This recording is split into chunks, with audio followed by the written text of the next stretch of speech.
Welcome everyone. The time is now 5 o'clock. We'll go ahead and call our work session to order. Our first item of business is a presentation on the Chattanooga Commuter Rail project. And first we have Steve Present. Thank you, Mayor. I want to begin by acknowledging a special guest with us this evening, Mr. Grant Broxma. Hello. Grant serves as a field representative in the office of the United States Representative Chuck Fleischman, a role he began in July 2025.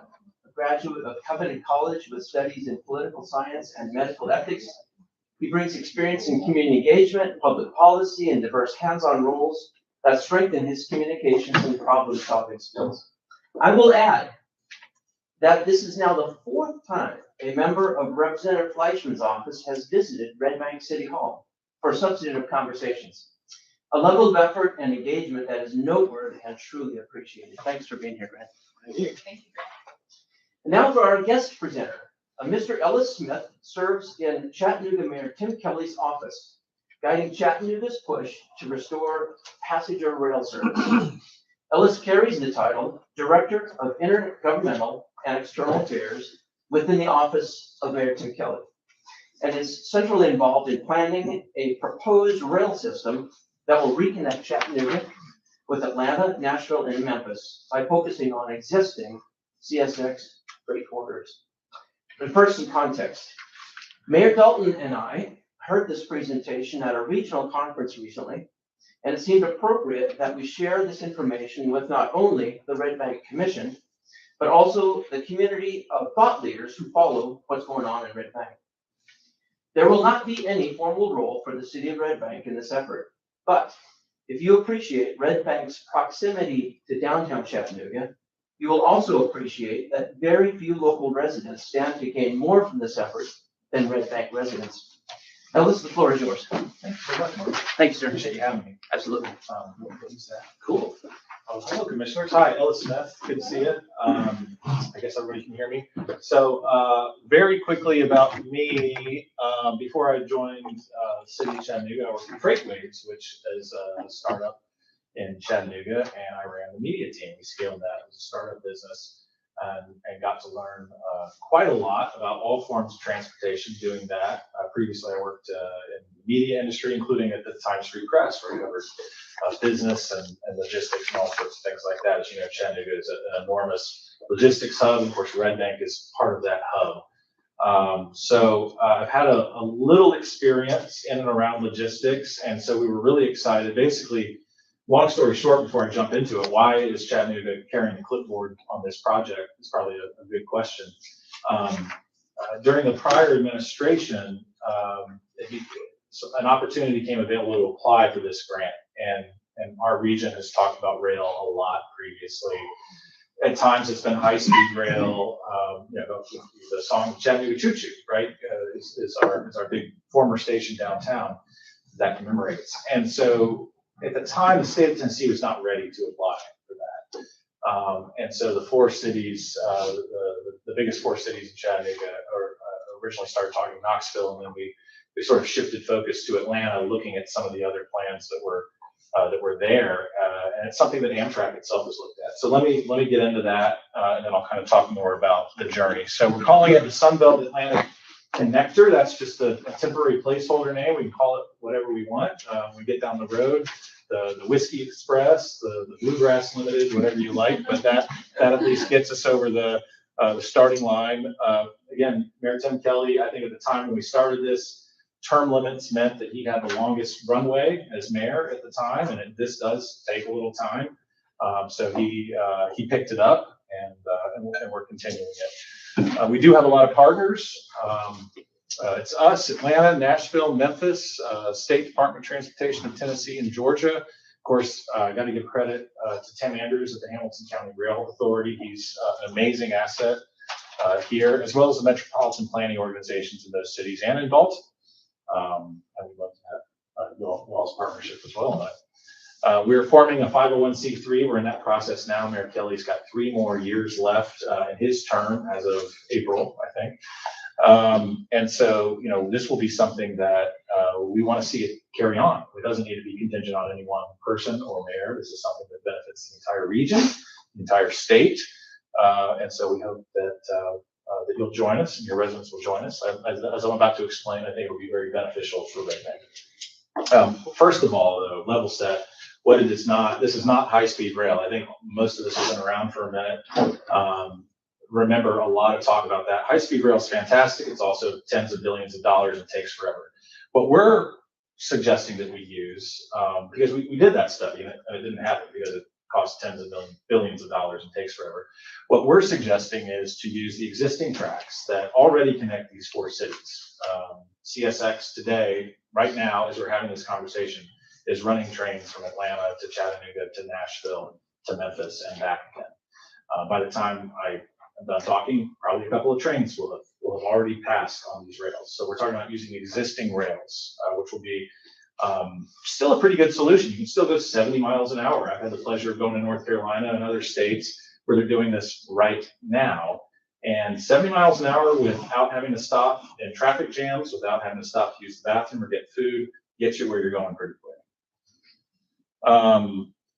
Again, we are on the path to linking this. This process is on rails, so this is something that we're in the program now. We are progressing through the steps. I'll talk more about that in just a minute.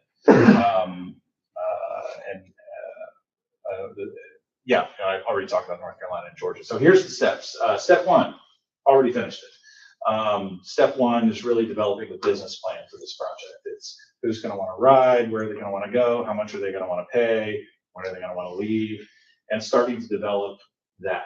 Why do we need that? Because as we get into step 2 and we start to create a service development plan, we have to be able to take that data and feed it into the actual owners of the rails, Class 1 railroad, in this case CSX, so that they can look at their network and what the impact would be. Why is that important?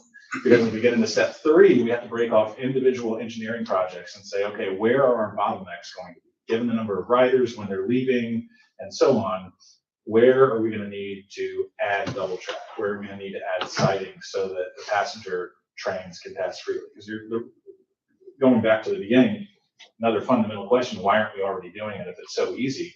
Because these rails already have trains on them right now.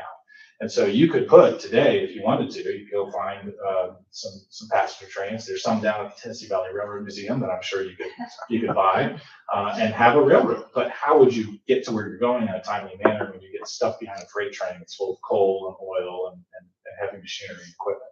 So what you need is the ability to move those trains over and pass them. And that's how you turn a variable trip into a predictable, easy trip for passenger rail riders. Why are we doing this? Well, because the roads are crowded.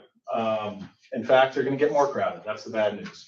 The good news is a lot more people are riding trains than they used to. Amtrak ridership is up around the nation, and that really saves you a lot in terms of sitting in traffic, paying for gas that you're burning in your car while you're sitting in traffic, the lost productivity time.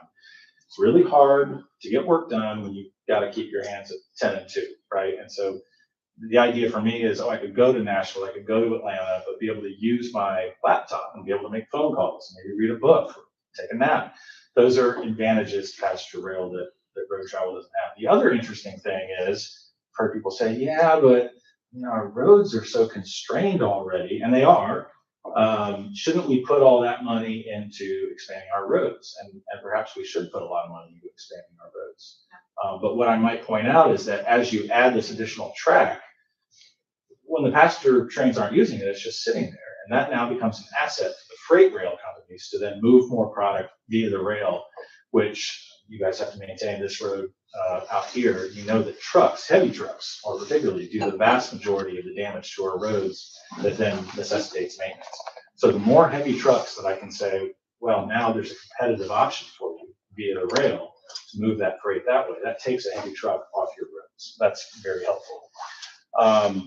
Also, it makes money. North Carolina, which I mentioned earlier, they estimate they had, I think it was Chapel Hill said that it's about a $20 billion annual economic impact to that state. That's tourism dollars. Their next route, which I'll show you in a second, they're going to Asheville. Why are they going to Asheville? Sales tax. That's how we pay for things in this state. Right? Not just that, but a lot of our development over the years, correctly, has grown up around roads, because that's how people get places. So we've got crowding on our roads. When you add passenger rail as an option, that's a new way for people to get around. That starts to, if you're in Ottawa and you're saying, oh, there's too many houses, or you're in a portion of Red Bank that's starting to feel to get overbuilt for whatever reason, rail allows people to live in different places and still access those workforce opportunities without having to have everybody cross I-75 or I-24, if that makes sense. It's happening. North Carolina, 1.4 million riders in 2024. That data just came out. That's up from 1.2 million the prior year. Virginia, closer to DC, so they're cheating a little bit because there's more built up area over there. 2.34 million riders. That's not quite double, but a huge jump from 2023. We estimated, I mentioned North Carolina, $20 billion economic impact. Here in the state of Tennessee, TASER, which is sort of an intergovernmental body that studies things, estimated an $18.2 billion economic impact, which if you look at the differing sizes of our state is actually makes sense. We're a little smaller population-wise than North Carolina.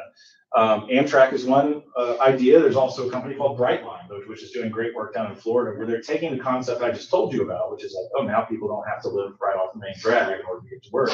Well, that's a real estate development opportunity for folks. When people get on or off a train or hanging around waiting for it to come, they get thirsty, they get hungry, they want to buy a hat or a T-shirt or some type of commemorative memorabilia from your city or town. That's an opportunity that they're capitalizing on. It's a place for people to live. You can also create transit stations there where there's bus, there's bike, there's lots of things coming in there, as well as parking. Again, your household spending goes up, construction jobs, and of course, time saving, which we already talked about. Here's the map. Hopefully you can see that. It's not too small. This is the FRA's preferred routes. This is where they want to see stuff get built, and there are active efforts in almost every single one of these. You can see our little corridor here, Nashville, Chattanooga, Atlanta. Memphis is also part of that as well, but it's not on this particular map. Also not pictured is Atlanta, Savannah, which is ongoing. But you'll see there's a route. In fact, I got a call from someone in Louisville the other day. They're working on their route into Nashville. And I spoke to a state senator as well about the route that's coming down from Bristol, Knoxville, Oak Ridge into Chattanooga there. That would be on Norfolk Southern Rail. So this is happening. It's just a question of at what speed are we going to rise to meet the challenge. These are the corridors. So I spoke about the corridor ID program. This is a specific kind of subset of federal funding that they've set out. These are all the corridors they funded. The dotted lines are new, that include us. The solid lines are improvements to existing corridors. And then the red dotted lines are high speed. You can see that North Carolina line coming into Atlanta. You can see the dotted line going to Savannah. You can also see a dotted line in North Carolina, as I mentioned, going over to Asheville. Yeah, that's going to pay for itself via the sales and property tax that generates. This is a closer look at our particular route. The solid black line traces the route of the current CSX rails.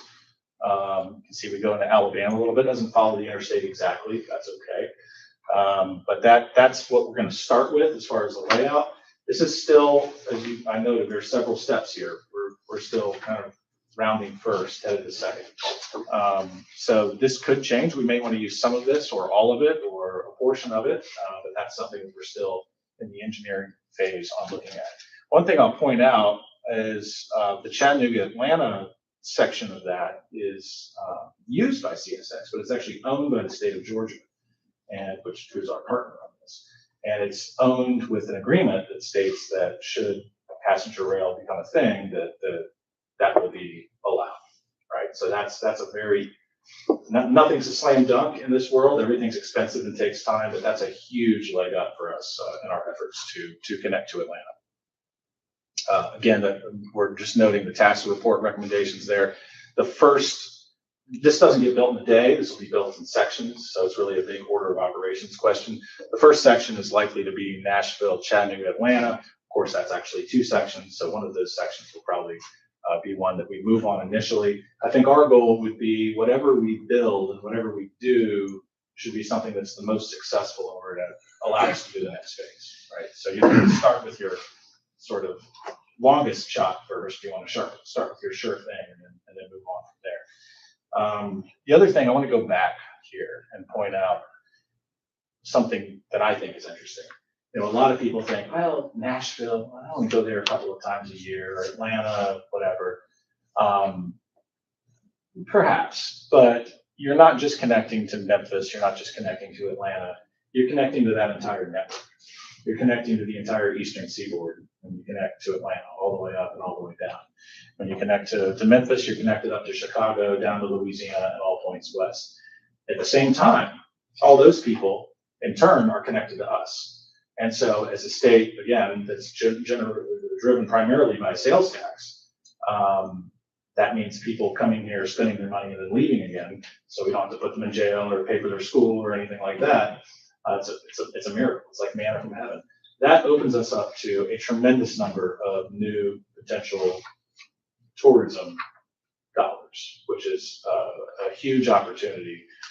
If you think about, I don't know who's had the privilege of driving to Memphis. I just got to drive to Nashville yesterday, and it wasn't very fun, and back again, same day.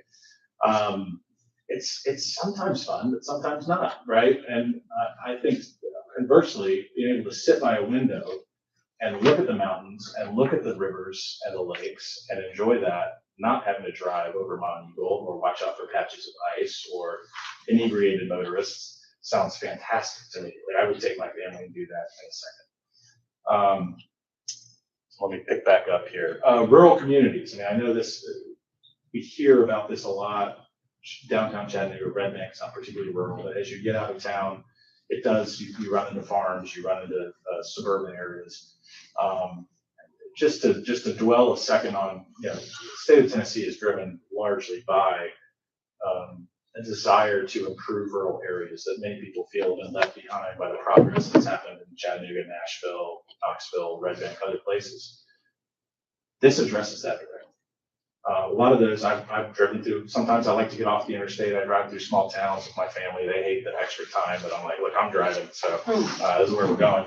But you go through these little towns and you see a train station and it's overgrown and there's ivy on it or it's fallen down right in the middle of town. And they used to have passenger rail in a lot of these places, and that added vibrancy to the downtown. There were people had a reason to come there, to get on the train, to get off the train, to shop. Our thesis is that restoring passenger rail to these stations in these downtowns would inject livelihood and vibrance right back where it's into the heart of these little towns. So when people looking to get a drink, people looking to have a coffee, people looking to buy a sweater or whatever it may be, this is an opportunity for those places to be revitalized, which we think has statewide impact. So where are we again? Step one, scoping, trying to kind of get our arms around the project. Done with that. We submitted that to FRA. We'll probably get some comments back.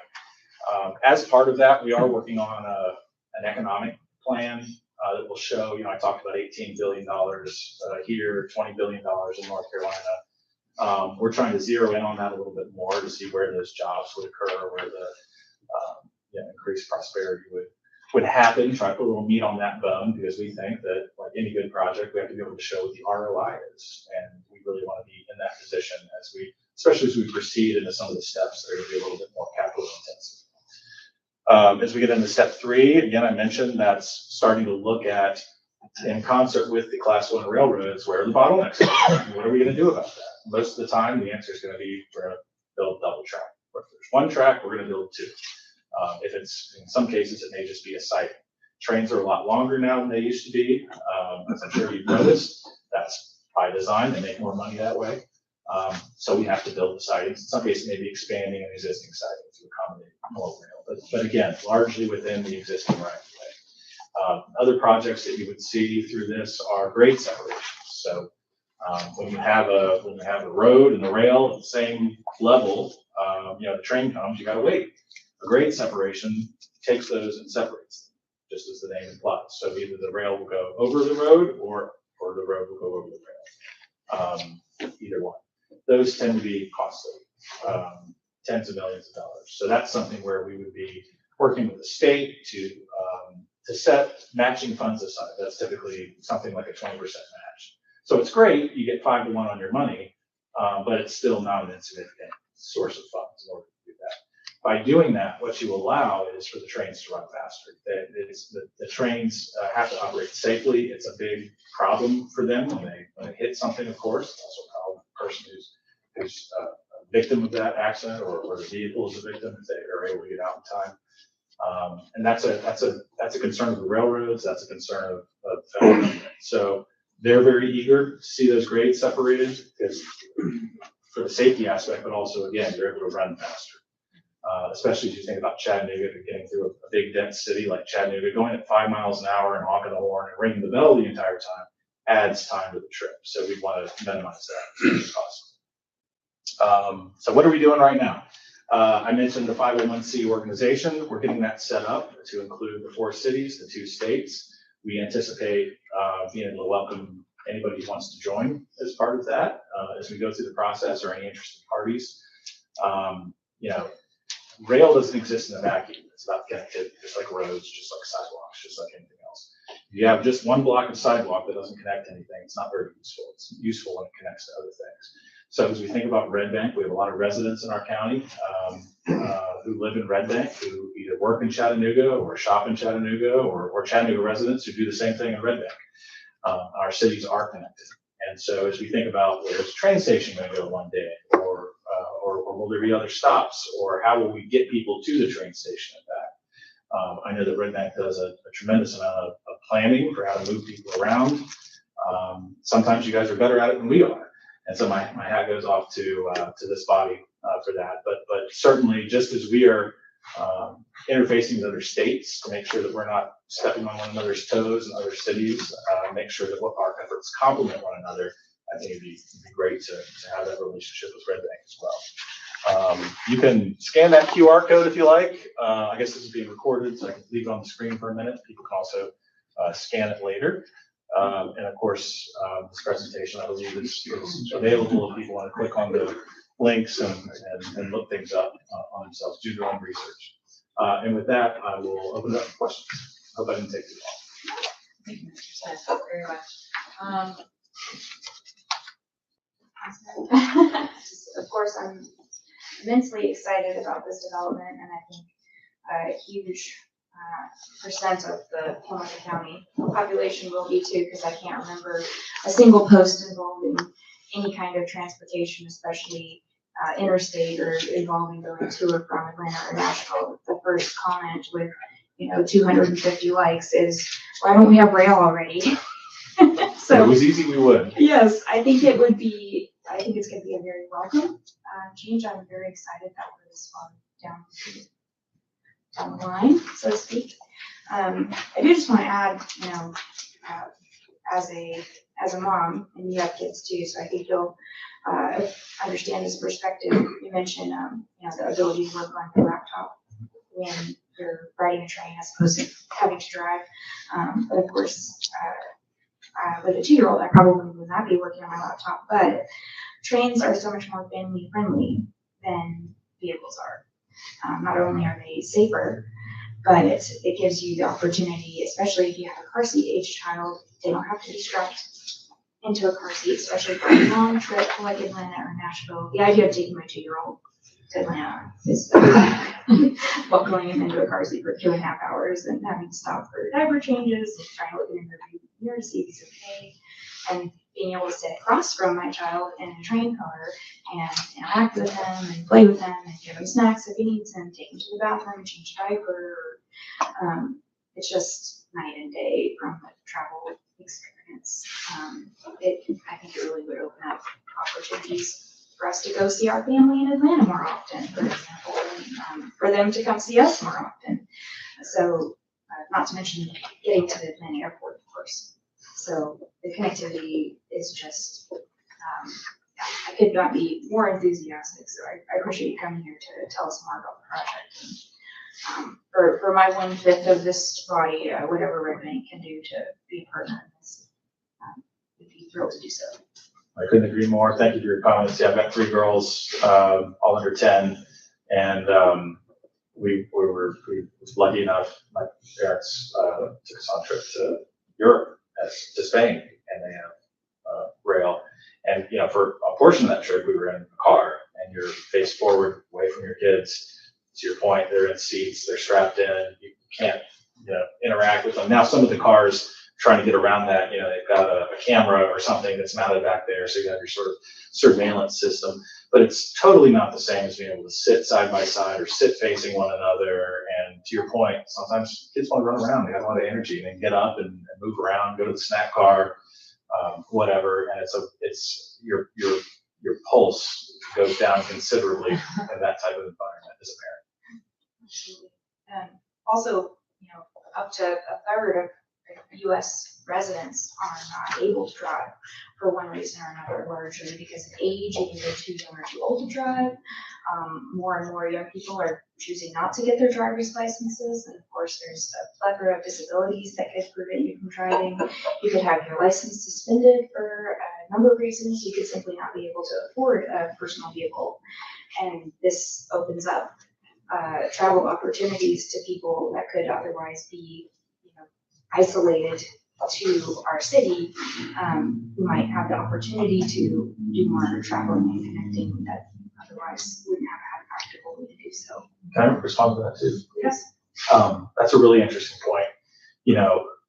I think ever since the pandemic, some of our employers have had trouble getting enough employees to where they can expand and thrive in our community or any community for that matter. And to your point, there's a lot of folks who never came out of their house after that, right? And so I think that beyond the humanitarian aspect and having empathy for our neighbors and our friends who are in that type of disadvantaged position, I think the other side of that coin is very positive. We can start to reconnect people to employment opportunities, to resources, to be able to not just go see friends and family, but have friends and family come see them, right? Which perhaps is difficult under the existing circumstances. And that rising tide lifts all ships. I think, I got a question at an event maybe a couple of weeks ago. So I'll get it out of the way, is will the ticket sales pay for the railroad? And the answer is no, and I can go into more detail on that, but the question I asked is, well, when's the last time you paid a ticket getting on the interstate? And they didn't understand the question. I repeated it, they still didn't understand. I said, well, there's no one taking tickets when you get on the interstate. And there's a reason for that, because long ago, people figured out that when you connect people and make it easier to get around, and you make it easier for people to access work, and we make it easier to access whether it's business or pleasure, right? Any kind of resources, family, whatever, you're creating more prosperity, and it pays for itself. We put billions and billions and billions of dollars just in this state alone into our roads, into the various contractors that take care of those roads, into the various public agencies that police those roads and maintain them. And I think that's great, and I think it pays for itself. I think this will as well. Go ahead. Sure. I've been on Amtrak, and it was quite delightful to go through small towns. It does give you a sense of peace, calm, depends on the population that's on the train as well. But it gives you time to communicate with others or be solitude. And I was intrigued with Amtrak because Amtrak is in Memphis. And so the state, I thought was quite fascinating. The state of Tennessee acquired $302,000 last year and $380,000 this year, just by that little bit in Memphis. Where I was Birmingham to New Orleans on Amtrak. Will Amtrak, which is National Railroad, compete for dollars, or are they completely two separate? It's really interesting. I'm glad you asked the question. So Amtrak is Amtrak, and they operate kind of like a private business, but also not. I very briefly when planes entered the picture, essentially the passenger rail lines were losing money because people wanted to fly. It was faster. At the time, that was also regulated heavily, and the costs were lower. So what they agreed to do is kind of consolidate all the railroads. Amtrak, when it created Amtrak through that, So the railroad shed all of their passenger rail assets. That's what led to Amtrak. Amtrak, however, only as part of the deal, they only took on maybe half or a portion of the routes. They didn't take all of them on. So that's why places like Chattanooga and many of the smaller towns were left behind. The way it works in other states, because we're pretty late to the party on this, if I'm honest. Even in the southeast United States, you're seeing in Louisiana people doing things, in Alabama, and Georgia, and North Carolina, and Virginia, and Kentucky. But the way it typically works is the state acts as, let's say, the asset manager. So the rails are an asset. They then will hire someone or employ someone, or they'll contract with someone to actually run that. That could be Amtrak. We think it more than likely it will be Amtrak. However, that's several steps down the road. It could also be Brightline. It could also be somebody we don't even know that yet who could do it. It could also be the state doing it itself. However, it's not unusual to have more than one. I'll use North Carolina again as an example. There are local routes that I would call them commuter routes, where someone might live, to use us as an example, maybe somebody lives in Red Bank or someone lives in Cleveland and they want to commute into work in Chattanooga. That would be one route. Amtrak would also run a long distance route that would pass through both of those places. So it could be a combination of operators under that state umbrella. Does that answer your question? Sort of. But this is, it could really be a benefit, and I know that's the direction you're going, is to benefit our area and our Absolutely. people. That's the goal. Comment and a question. Recently in Winter Park, Florida, kind of outside of Orlando, I'm also moved down there, and they have a really nice kind of old historic part where there's shops, but a central part of that is a train station. I think it's a Brightline station or Sunrail or something like that. But it was just a really, you touched on this, but it's like a really nice kind of placemaking feature in that area. Kind of keeps everybody clear, but it's part of it. It's really lovely. So I very much enjoyed that when I was down there. But question was, you mentioned that between Nashville and Chattanooga, that rail was Norfolk Southern? CSX. CSX. Do operators at Norfolk Southern and CSX give any sort of pushback to the commuter rail being implemented on their lines? Or do they slow roll the process at all? It's a really good question. We have, I think, a really good relationship with both Norfolk Southern and CSX, primary operators in our area. They, however, are private for-profit corporations, and they take that very seriously. And they're only, for them, engines and train cars are sort of fungible. They can go anywhere, they can get them from anywhere. Their real asset is the real estate. It's the rails on which they sit. And so if you, as a body, have tried to do a crossing, perhaps at some point, if you have of something that didn't exist, you probably found that to be a labor-intensive venture, because they're not wanting to have their biggest asset, their real estate, their rails be infringed upon. That said, number one, there's a law of the land that says that they do have to allow and give precedence to passenger travel, in whatever case that occurs. However, when there is one rail, it is impossible, they say, for them to do that. And I think they're right? If you already have a freight train in front of you, you can go real fast, right, until you catch up to that freight train. And then you're gonna wait. Or if that freight train has a breakdown, you're gonna wait. Because, unlike a four-wheeled vehicle, they can't just turn and go around or get off at the next exit and try to pass it. And hence the building of additional rails. That thought and that plan was developed by the FRA with the Class 1 railroads. So they worked on it together. So while they are never going to say, yes, absolutely, come step right up, you can do it right now, because it wouldn't really be true, I think they do want to see people work through the process. Also, to go back to another point I made earlier, when you have one rail and then you do some construction, now you have two rails, that's double the assets for them they now have to move freight traffic when there is no passenger traffic present. So that is an opportunity to grow their revenue and their profit. So I think if it is done with the railroads as partners, with the recognition that they are a for-profit private corporation, not a government entity, not a utility, they tend to be very collaborative, to be honest, and easy to work with. I think people get a lot of push. They say, well, you have to do this, and I'm like, well, I really don't. You know, there's portions of the railroad that were in Chattanooga and maybe here long after Chattanooga ceased to exist, right? And so I think there, you know, and as I pointed out earlier, some of these small and even some roads that we take for granted are there because of the railroad put them there. In terms of a couple of years, maybe a term in office, they think in terms of decades.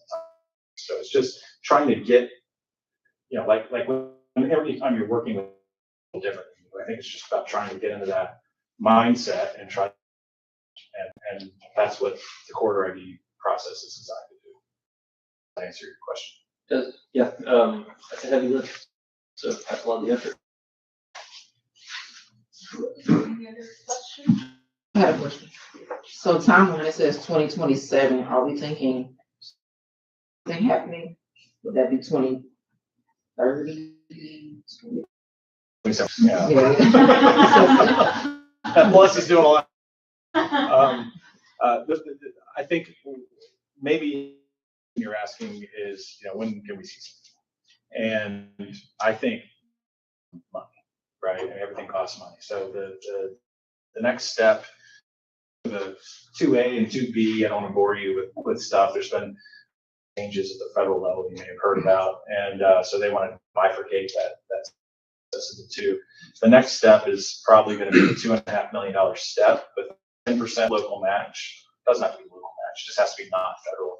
So that's $50,000 that 4 cities and 2 states have to come up with, which I think we can do. As you get into latter stages, it's going to. So I don't have a full price tag on that yet, but it'll depend on, you know, number one, the participation of the 2 states. Anyone who claims to know what's going to happen at the federal level next year, even is lying to you.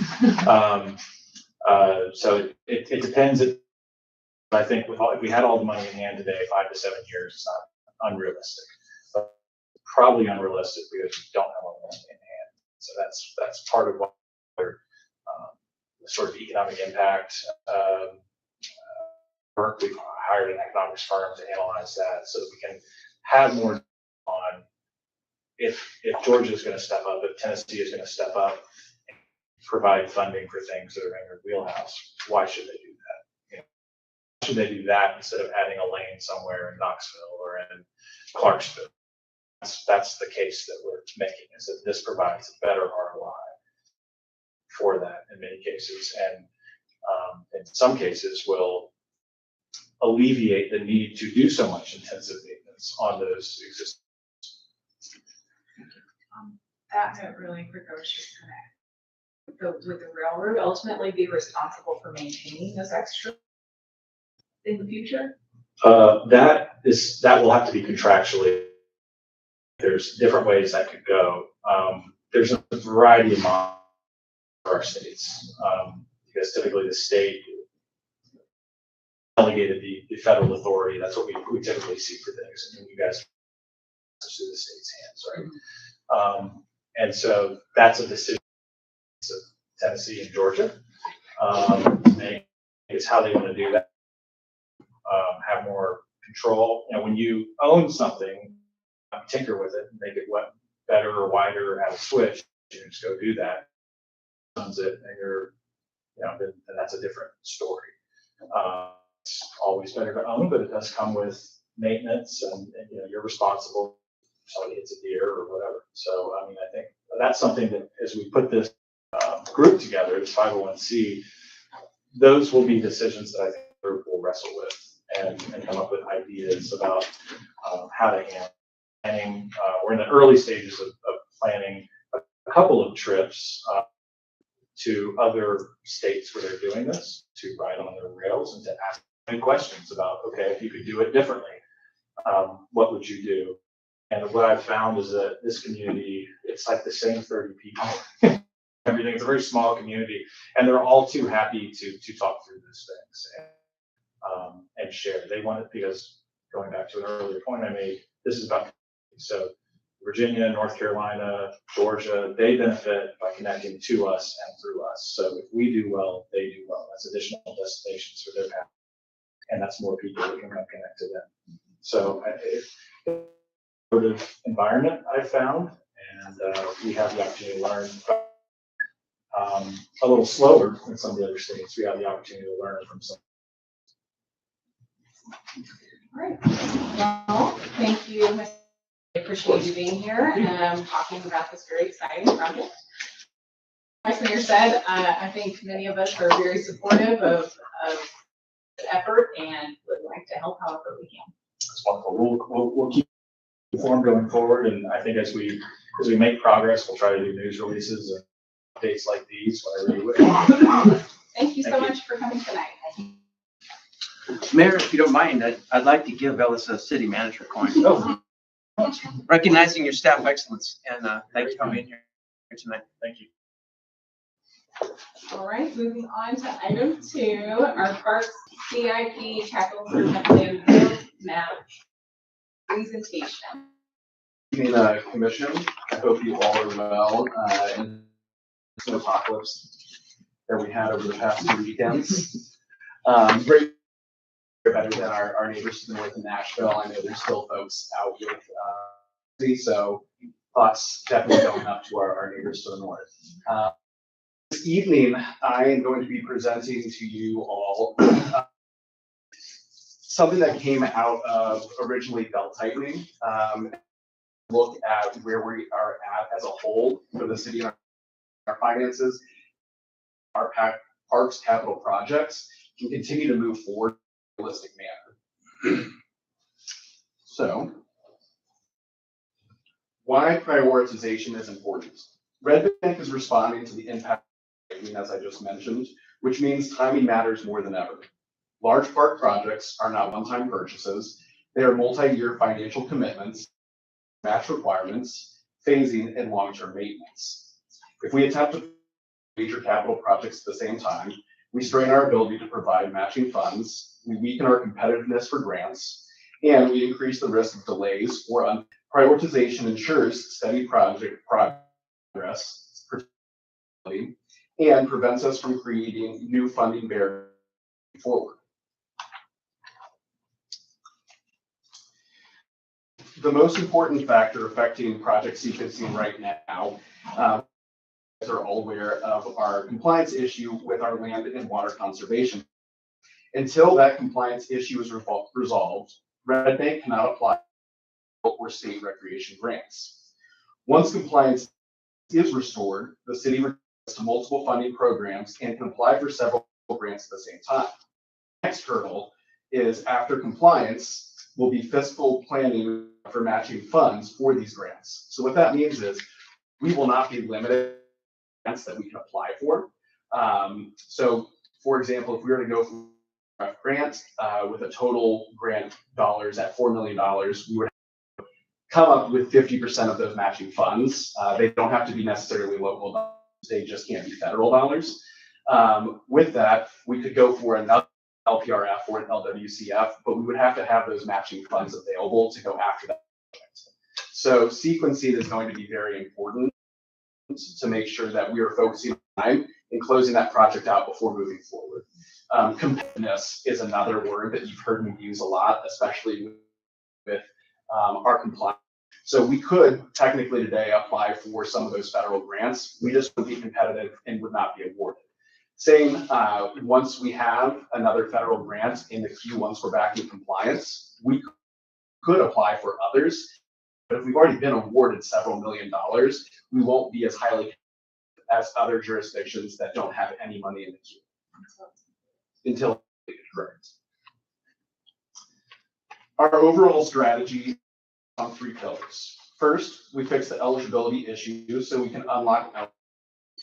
Second, we keep other major projects moving through planning and design so they are grant ready rather than sitting idle. Avoid overlapping large capital exposures by phasing projects in a way that does not to carry multiple major matching obligations at once. Which maintains momentum, maximizes leverage for external funding sources, ensures we are advancing responsibly rather than overextending financially. So you heard me say grant ready a few times, and I just want to make the commission, everyone in the audience, and folks watching at home understand what grant ready means. And so grant ready is site plans, having designs up to a certain point. A lot of our contractors that we use, Kinley Horn example, I'm sure familiar with 20% of a plan in place. That makes us grant ready, where we have these plans that show exactly what we're looking to do, instead of just saying, I think it'd be pretty cool to have a new park, or there'd be a good idea to have a trail here, but it shows exactly what we're looking for and has opinions of cost. It makes us competitive. So grant opportunities, as stated, are often move on very short timelines. When funding becomes available, cities have a window to submit strong applications.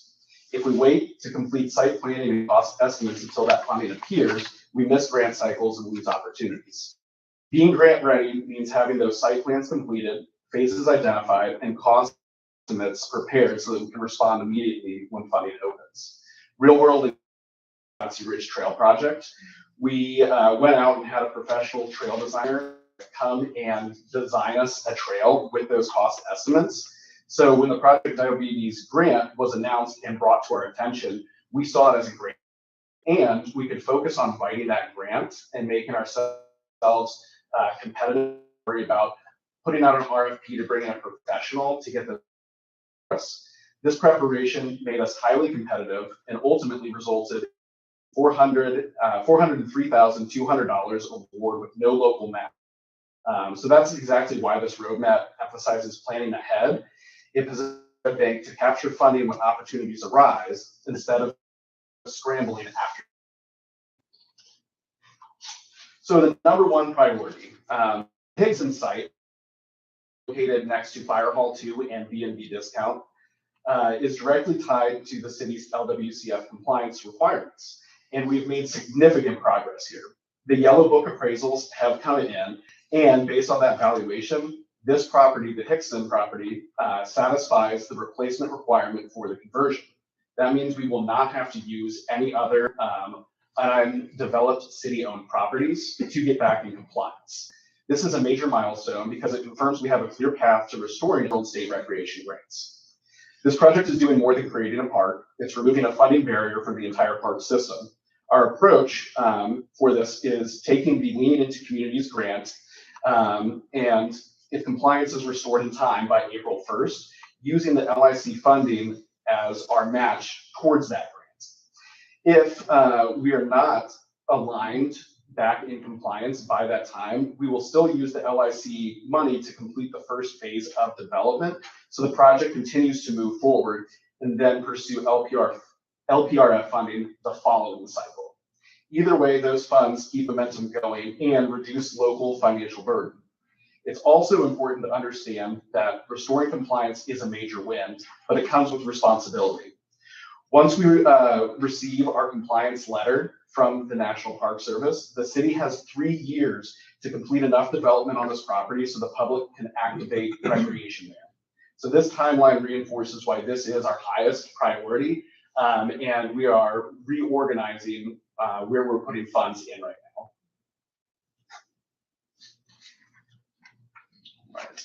now. The former Red Bank Middle School property, I'm sure this is one that is on everybody's mind. I want to start out with saying that this site remains a major priority for the city. The reason it is sequenced second is not about importance, but about funding strategy. If we move forward with major construction there before restoring grant eligibility, a larger share of the cost would fall on local funding. By completing the Higson project first, we regain access to grants that can support future phases at this site. In the meantime, we are continuing site planning, phasing, and cost development, so the project is fully grant ready. This is a prepare now, build with leverage approach that reduces long-term financial pressures on the city. So we still have in our contract with Kinley Horn to finish out building out the site plans and being completely grant ready for the former Red Bank Middle School property. So that progress will not stall out. So those things will continue. Lastly is reprioritizing the basketball court that we had planned to use the LIC grant originally. This basketball court project remains a community priority, as it is really near and dear to my heart as well to bring Red Bank its first basketball courts. This adjustment is about timing, not cancellation. The LIC grant is being redirected to the Hickson site because completing the LWCF compliance process protects the city's eligibility for much larger funding resources. Using those funds elsewhere right now would extend our period of ineligibility and delay access to outside dollars. This is a short-term sequencing decision designed to create long-term financial capacity to support projects like this basketball court in the future. Basically, I don't want to read everything off this slide for you, but this roadmap reflects a financial stewardship approach. We restored grant eligibility first, position projects to compete for outside funding, and use existing grants strategically to reduce the local cost burden. We phase projects so we are not stacking multiple major capital obligations at the same time. And this result is steady progress that keeps Red Bank competitive for funding while protecting taxpayer resources. The roadmap forward, again, is focusing all of our assets and powers onto the Hickson project as it restores eligibility and reopens access to that future funding. Planning at the former Red Bank Middle School site continues, so it is grant ready when opportunities arise, and the basketball court project remains in the pipeline once funding capacity is improved. This roadmap ensures projects keep moving and Red Bank stays competitive and local dollars are used in a way that produces the greatest long-term benefit for the community. I also want to state that any of these projects, when we get them to that grant-ready process, that if other funding becomes available, then we can look at using that in there if it is no match. So a great example is that Project Diabetes. If something like the Change Built Environment grants come along that we can access, we could, with being grant ready, look at using those to do some of those earlier phases at those projects that would not be match funding grants. Commission, do you have any questions for me? I know that was a lot. I don't know that we have a lot of time for questions because we do need to allow an opportunity for citizens to give comments. Understood. Does anyone have anything pressing they need to ask about right now with regard to this presentation? Okay. Thank you, Mr. Grady. We appreciate it very much. Thank you, Mayor Dalton. And we will table item 3. It is on the regular agenda. We will probably have to pull it out of the consent agenda. And we'll move on to citizen comments on items from the work session agenda. Mr. Graham. Thank you, Mayor. This is the time for citizen comments. Please observe these rules. Comments are limited to 2 minutes during work session or less, and the city recorder will operate a timer. If time expires, please respect our direction and conclude any comments. Comments should be addressed to the board as a whole and not to a particular commissioner or to city staff or to the audience. The commission is here to listen, not to respond or engage in back and forth, so please do not expect to reply during citizen comment. Citizens are now invited to the podium. Please begin by stating your name and address.